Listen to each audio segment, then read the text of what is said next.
Mutual fund सही है। दोस्तों ये तो आपने बहुत से फिल्म स्टार्स को, क्रिकेटर्स को कहते हुए सुना होगा, लेकिन क्या किसी ने आपको आज तक ये बताया कि कौन सा म्यूचुअल फंड सही है, या म्यूचुअल फंड क्यों सही है, या फिर क्या सारे ही म्यूचुअल फंड सही हैं? दोस्तों ये आपको किसी ने बताया हो तो मुझे कमेंट सेक्शन में जरूर लिख के बताइएगा, क्योंकि सभी म्यूचुअल फंड सही हो ये सही नहीं है। दोस्तों मैं सागर शर्मा सागर नोमिक्स पे आपका स्वागत करता हूं और एक बहुत ही पावरफुल वीडियो को लेकर के आया हूं, जिसमें हम ये जानेंगे कि म्यूचुअल फंड्स में जो हम इन्वेस्ट करते हैं उसका सही तरीका क्या है। दोस्तों वेरी वेरी इंपॉर्टेंट वीडियो है और आपको लास्ट सेकंड तक इसको ढंग से देखना है, ताकि आप वो सब चीजें सीख पाए जो इन्वेस्टर्स, जो एक्सपर्ट्स म्यूचुअल फंड के होते हैं उनको आती है। दोस्तों शुरू करते हैं सागरनोमिक्स में आज का interesting and very powerful most important video, which is types of mutual funds. Let's begin. Sagarnomics.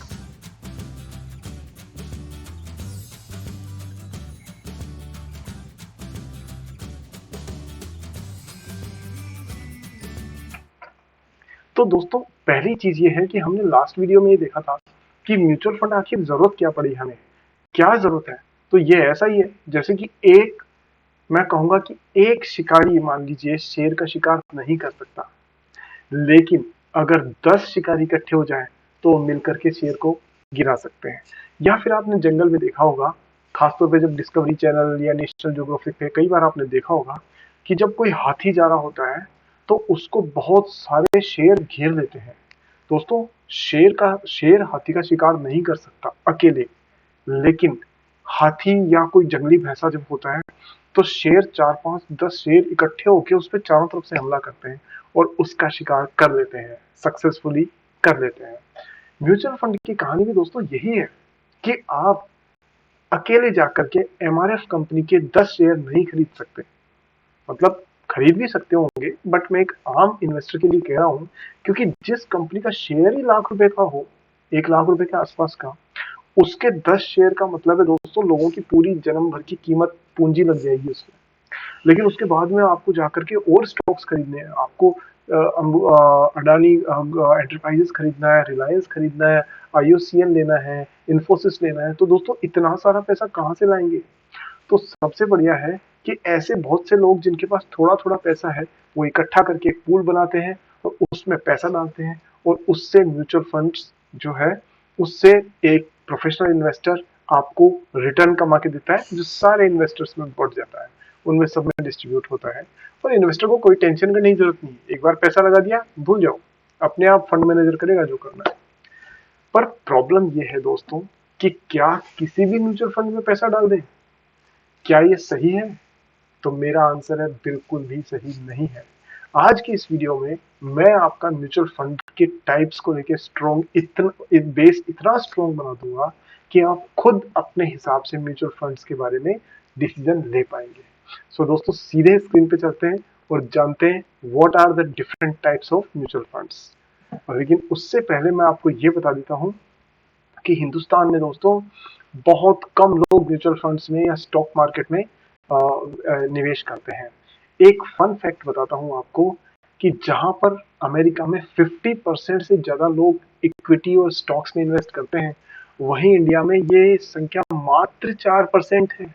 Only 4% people in India are actually investing in stocks and mutual funds.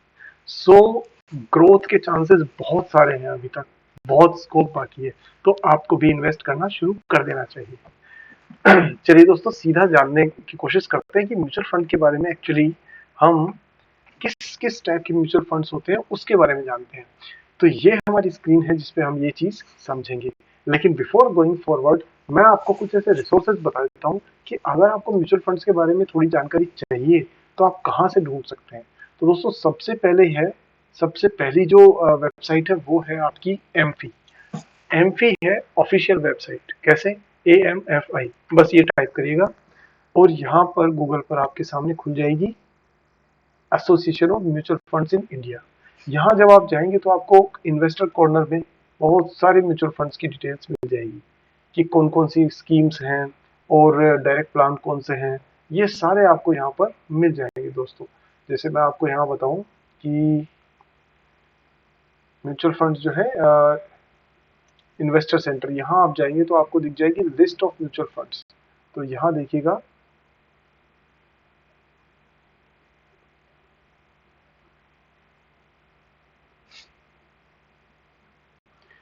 ठीक है दोस्तों। तो यहाँ पर आपको एक सेकेंड,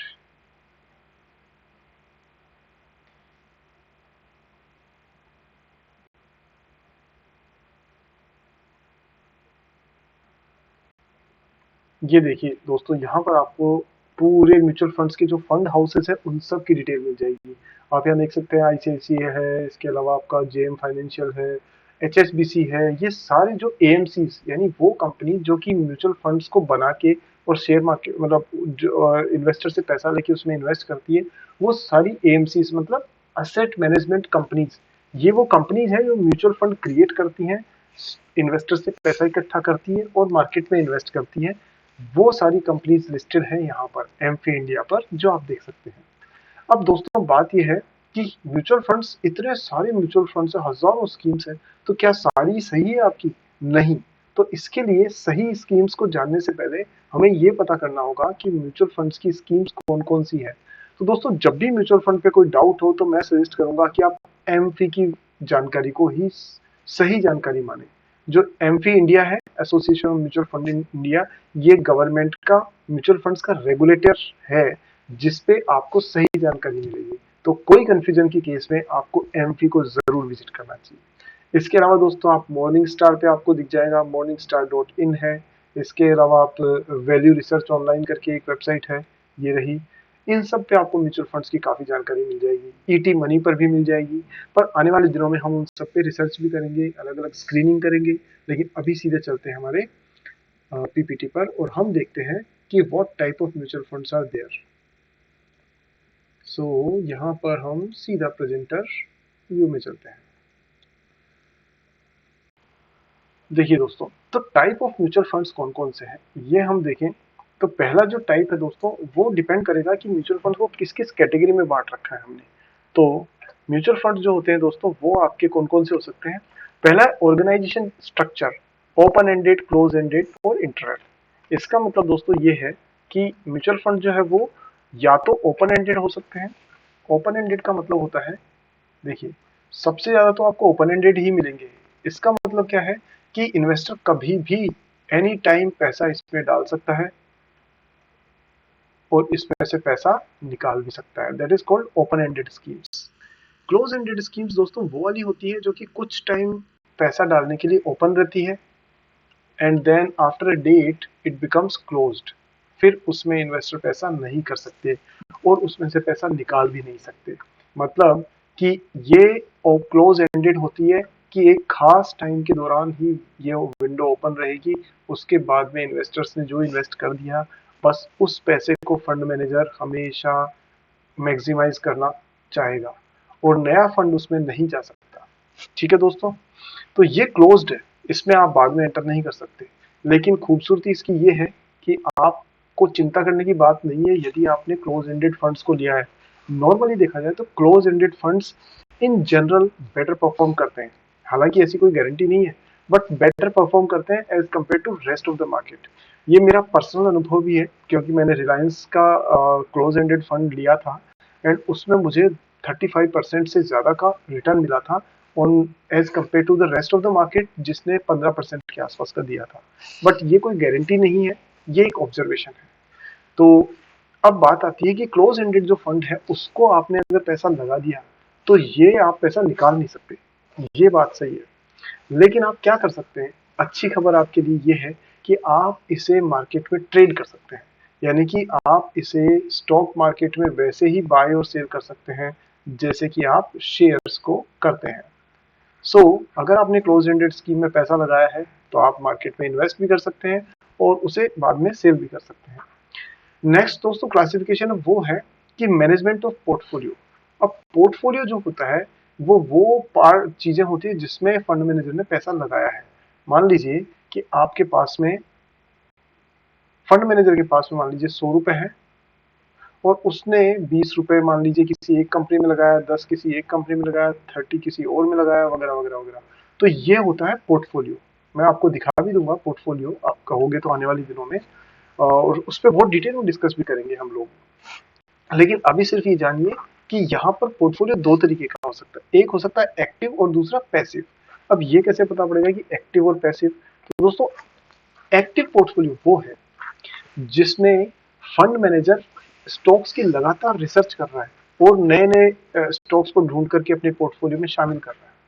और पैसिव जो पोर्टफोलियो वो है जो किसी इंडेक्स को ट्रैक कर रहा है, जैसे वो सेंसेक्स की कॉपी कर रहा है, या फिर वो निफ्टी की कॉपी कर रहा है, या मिड कैप इंडेक्स है उसकी कॉपी कर रहा है। मतलब वहां जो जो स्टॉक्स जिस जिस रेशियो में है, जिस अनुपात में है, वैसा का वैसा इसने अपना एक फंड बना के उसमें एज इट इज उसका पोर्टफोलियो बना लिया।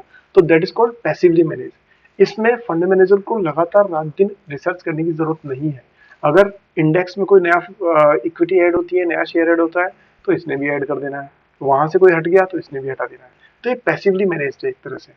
कुछ कुछ में फिर भी फंड मैनेजर्स थोड़ा सा अपना दिमाग लगाते हैं, बाकी मोस्टली जो इंडेक्स फंड्स होते हैं वो पैसिवली मैनेज्ड ही होते हैं। इसीलिए उनका जो एक्सपेंसेस है वो काफी हद तक कम होते हैं। नेक्स्ट दोस्तों बात करते हैं कि इन्वेस्टमेंट ऑब्जेक्टिव। अब डिपेंड करता है कि फंड मैनेजर क्या चाहता है। जब नया फंड कोई एएमसी लॉन्च करती है, असेट मैनेजमेंट कंपनी जब कोई नया मार्केट में फंड लेके आती है, तो वो एक ऑब्जेक्टिव के साथ लाती है। ऑब्जेक्टिव क्या हो सकता है कि हो सकता है कि उसका ऑब्जेक्टिव ग्रोथ हो सकता है कि इनकम हो। अगर ग्रोथ उसका ऑब्जेक्टिव है तो वो जो भी डिविडेंड मिलेगा, जो भी स्टॉक्स में इन्वेस्ट किया है उस पर जो डिविडेंड मिलेगा उनको री इन्वेस्ट करके और बढ़ाते रहेंगे। और अगर इनकम एज एन ऑब्जेक्ट है तो कंपनी का म्यूचुअल फंड में जब भी स्टॉक्स जो पोर्टफोलियो में है वो जब भी डिविडेंड डिक्लेयर करेंगे तो वो डिविडेंड में सीधा का सीधा उसे इन्वेस्टर्स को बांट दिया जाएगा, उनमें डिस्ट्रीब्यूट कर दिया जाएगा। So that is the kind of objective. Second चीज ये कि ऑब्जेक्टिव इसके बाद भी हो सकता है कि वो वन लाइन में लिखा रहता है फैक्ट शीट में कि क्या ये स्टॉक, ये जो म्यूचुअल फंड है, ये डेट इंस्ट्रूमेंट्स में इन्वेस्ट करेगा, या ये लार्ज कैप्स में करेगा, या ये स्मॉल कैपिटलाइजेशन वाली जो कंपनीज है उनमें करेगा, क्या ये मल्टी कैप फंड है। इस तरीके के अलग अलग जो इन्वेस्टमेंट के ऑब्जेक्टिव्स होते हैं दोस्तों, वो भी हमें जरूर स्टडी करने चाहिए। और उसके बेसिस पर जो फंड है उनको मान सकते हैं कि वो या तो ग्रोथ के हो सकते हैं, या इनकम के हो सकते हैं, या फिर लिक्विडिटी के हो सकते हैं, जिनमें कैश का ज्यादा रोल रहता है। नेक्स्ट दोस्तों टाइप ऑफ फंड होते हैं वो है अंडरलाइंग पोर्टफोलियो पर। जो थर्ड पॉइंट जो है उसी का एक्सटेंशन है कि नीचे जो पोर्टफोलियो जो बना रहा है वो क्या इक्विटी का बना रहा है पूरा। भाई 100 रुपए में से आपने 90 रुपए इक्विटी में डालने हैं, या 60 रुपए इक्विटी में और 40 रुपए डेट में डालने हैं, या 60 रुपए इक्विटी में डालने हैं, 30 रुपीज जो है डेट में डालने हैं, 10% आपने किसी जो मनी मार्केट इंस्ट्रूमेंट में या लिक्विड सिक्योरिटीज में डालने हैं। इस तरह से अलग अलग जो पोर्टफोलियो के हिस्से हैं उससे भी आप टाइप ऑफ फंड्स को पहचान सकते हैं। नेक्स्ट दोस्तों इसके बाद में है टाइप ऑफ फंड्स में, वो ये है कि अब कुछ फंड्स हो सकते हैं दोस्तों जो कि थेमेटिक हो। थेमेटिक फंड्स कौन से होते हैं? जिनकी एक थीम होती है। थीम मतलब आपने देखा होगा, नाम सुना होगा, इंफ्रास्ट्रक्चर फंड, या फिर हो सकता है आपने सुना हो फार्मा फंड, आईटी फंड। तो अगर ये खास क्षेत्र में अगर इन्वेस्ट करते हैं तो इनको कहते हैं दोस्तों थीमेटिक फंड, या ये सोल्यूशन ओरिएंटेड फंड हो सकते हैं कि जैसे मान लीजिए टैक्स सेविंग फंड हो गया, रिटायरमेंट बेनिफिट वाला फंड हो गया, चाइल्ड वेलफेयर का हो गया। ये टाइप ऑफ फंड्स हैं। ये सब हम लोग आने वाले टाइम में बहुत डिटेल में डिस्कस करेंगे। आज सिर्फ मैं आपको इनका एक फ्लेवर, एक इंट्रोडक्शन दे रहा हूँ। नेक्स्ट दोस्तों वो है एक्सचेंज ट्रेडेड फंड्स, ईटीएफ्स। और ये बहुत पॉपुलर है, बहुत ज्यादा आजकल काम में आते हैं, क्योंकि ये एक तरह से जैसे शेयर मार्केट में शेयर्स लेकर के आप खरीद और बेच सकते हैं, उसी तरह से ईटीएफ्स जो है वो ग्रुप ऑफ शेयर्स है, जिन जो फंड है पर वो शेयर्स की तरह से उनको खरीदा और बेचा जाता है, जिसे एक्सचेंज ट्रेडेड फंड कह सकते हैं। उसमें आपने कभी नाम सुना होगा गोल्ड बीज या निफ्टी बीज का, जैसे आपने सुना होगा ना निफ्टी बीज।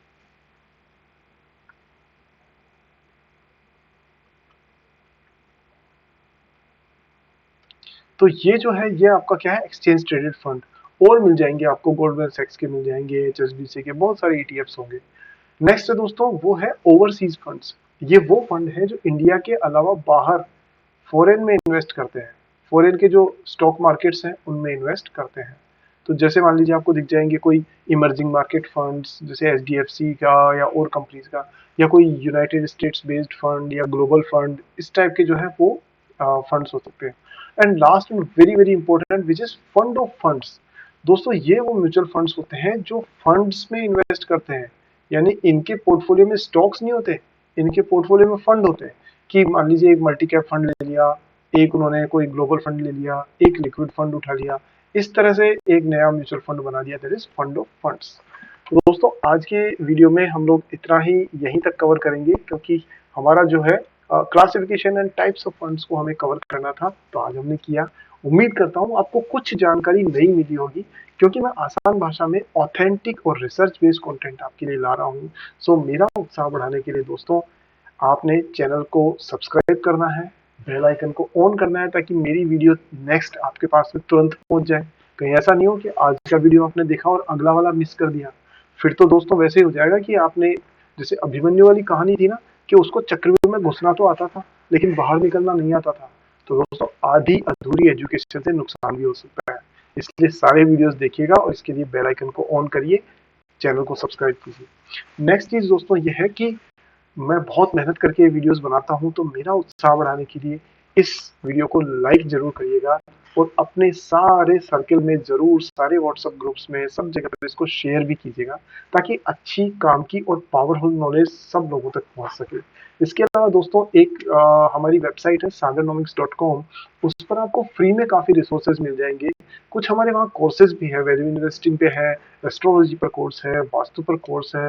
इसके अलावा स्टूडेंट्स के लिए भी एक खास तौर से कोर्स हमने बनाया हुआ है, तो आप वहां जाकर के भी अपनी जानकारी हासिल कर सकते हैं। दोस्तों आज की वीडियो में इतना ही। आपने मुझे टाइम दिया, और जो भी आपके क्वेश्चन हो कमेंट सेक्शन में जरूर बताइएगा। इस टाइम के लिए, इस आपके स्नेह के लिए मन से आपको बहुत बहुत धन्यवाद। जल्दी ही अगले वीडियो में मिलते हैं, बहुत बहुत पावरफुल वीडियोस के साथ में। अच्छी काम की जानकारी म्यूचुअल फंड्स के बारे में लेकर के आऊंगा मैं नेक्स्ट वीडियो में, तो जरूर देखिएगा उसे। तब तक stay tuned, happy investing and enjoy your life. Take care, bye bye.